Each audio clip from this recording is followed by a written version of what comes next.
Selamat pagi Bapak Ibu dan saudara-saudaraku yang dikasihi. Kita akan mendengarkan renungan harian pada hari ini, hari Jumat tanggal 1 November 2024. Sebelum kita mendengarkan firman Tuhan, terlebih dahulu kita bersama-sama berdoa. Mari kita bersatu di dalam doa. Bapa di surga, Bapa yang baik, yang kami sembah melalui anak-Mu Tuhan Yesus Kristus, Tuhan dan Juru Selamat kami. Di pagi hari ini kami bersyukur, di mana Tuhan senantiasa memelihara hidup kami, menuntun, dan senantiasa kami ada di dalam naungan kasih Tuhan. Pada saat ini Tuhan, kami rindu untuk mendengarkan firman-Mu. Berfirmanlah atas kami. Di dalam nama Tuhan Yesus Kristus kami berdoa dan mengucap syukur. Amin. Firman Tuhan pada saat ini tertulis dalam Kitab Ulangan 32 ayat 7. Beginilah firman Tuhan. Ingatlah kepada zaman dahulu kala. Perhatikanlah tahun-tahun keturunan yang lalu. Tanyakanlah kepada ayahmu, maka ia memberitahukannya kepadamu, kepada para tua-tuamu, maka mereka menyatakan kepadamu. Demikianlah pembacaan firman Tuhan. Salam sejahtera bagi kita semua. Sebagai topik renungan harian pada saat ini, setialah. Di dalam perikop firman Tuhan pada saat ini mengingatkan kita betapa pentingnya sejarah dari nenek moyang kita, orang tua kita. Mereka sangat berperan untuk memberikan nasihat, memberikan petuah-petuah, bimbingan. Bahkan mereka senantiasa memberikan support supaya kita menjadi orang yang benar dan baik. Tentu itu sangat berharga di dalam kehidupan kita ketika kita mau mendengarkan nasihat orang tua kita, bimbingan mereka. Kita senantiasa memegang nasihat itu, melakukan dalam kehidupan kita sehari-hari. Bahkan pengajaran-pengajaran yang baik yang mereka nyatakan, baik pengalaman dunia ini, bahkan bimbingan atau pengajaran tentang bagaimana kesetiaan kita kepada Tuhan, bahwa firman Tuhan itulah pelita bagi kaki kita, terang bagi jalan kita, untuk senantiasa berjalan di dalam kebenaran firman Tuhan. Kalau orang tua kita, nenek kita hidup di dalam kasih karunia Tuhan, itu hal yang luar biasa, yang kita menerima kasih anugerah, bimbingan penyertaan Tuhan dalam hidup kita. Semakin kita kuat di dalam Tuhan. Inilah yang kita lihat di dalam nats ini, Bapak Ibu dan saudara-saudaraku. Musa menyampaikan pengajaran yang indah, baik isinya maupun cara menyampaikannya. Pengajaran tentang firman Allah. Pengajaran Musa tentang tindakan dan kebenaran Allah bagaikan air hujan dan embun yang menumbuhkan tanaman dalam kesuburan dan kesegaran, jauh daripada hal-hal yang tidak baik. Bapak, Ibu, dan saudara-saudaraku, pengajaran itu penting bagi kita. Walaupun di dalam kehidupan sehari-hari banyak rintangan, cobaan, bahkan doktrin-doktrin yang di luar kebenaran firman Tuhan, tetapi Musa pada saat ini mendoktrin, pengajaran Musa adalah berpusat pada pemahaman tentang Allah.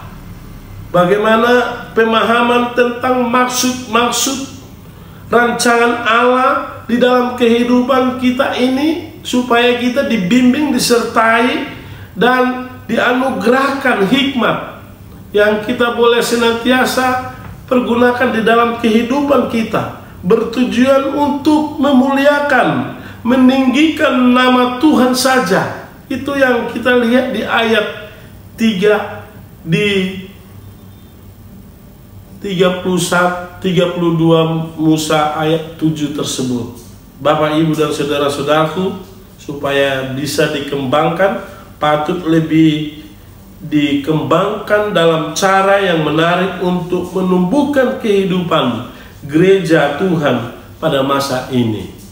Di dalam gereja Tuhan terus ada pembinaan, pengajaran, bimbingan pastoral, bahkan pemuritan tentang pendalaman Alkitab, supaya kita semakin memahami lebih lanjut bagaimana rancangan Allah di dalam kehidupan kita saat ini dan akan datang.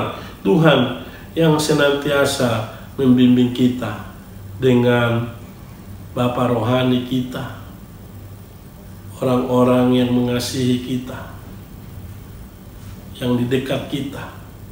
Itu hal yang sangat perlu penting. Bahkan dengan orang tua kita, saudara kita, di keluarga kita masing-masing, kita memerlukan pengajaran, pengalaman hidup yang penting untuk maju ke depan. Pengajaran Musa itu berkisar pada fakta dan sikap tindakan Allah terhadap Israel dan bagaimana dampaknya terhadap di atas keberadaan kehidupan mereka sehari-hari. Allah telah berlaku adil dan penuh anugerah kepada umatnya bangsa Israel. Bangsa Israel kepunyaan Allah, harta kemuliaan Allah, hubungan anak kepada Bapa dengan Allah. Itulah yang sangat erat hubungannya. Secara emosional memahami keberadaan bangsa Israel, tahu Allah tahu betul keadaan bangsa Israel.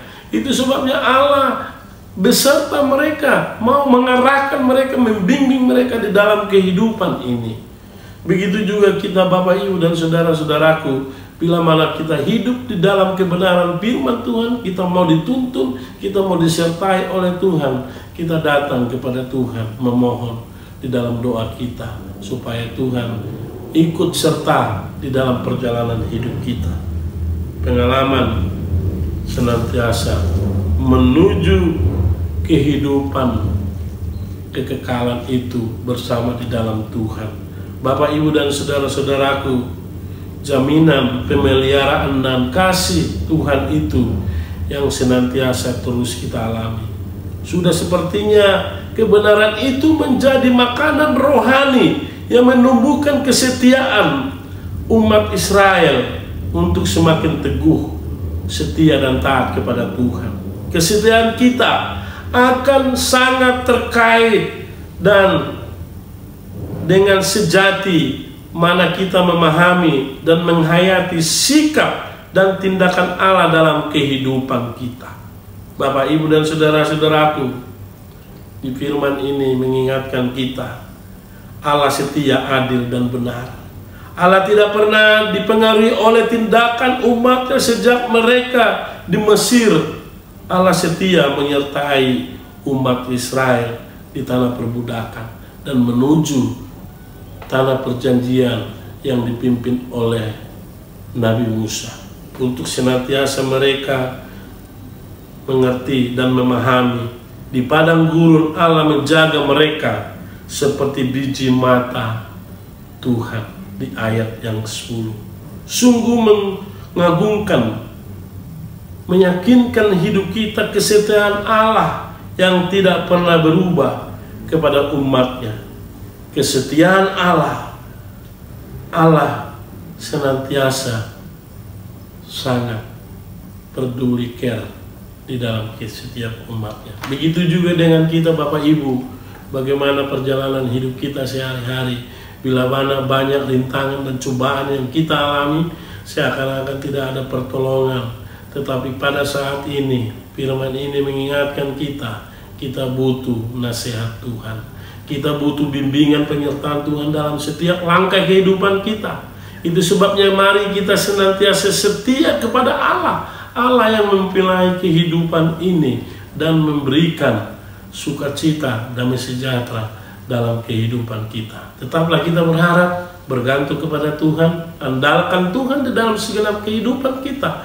Tanpa Tuhan kita tidak mampu, dan senantiasa kita ada di dalam naungan kasih Tuhan. Kita berdoa.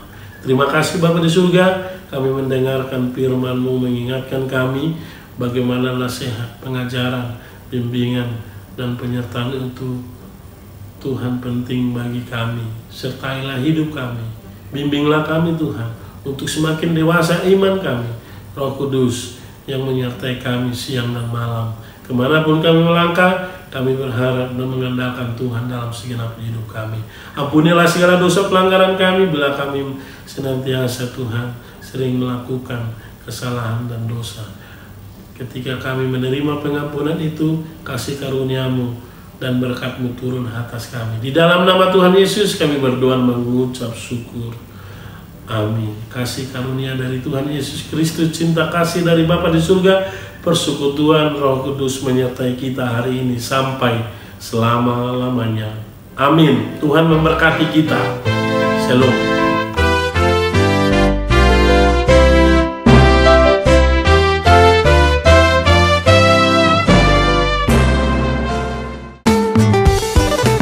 Tinggal 7 hari lagi.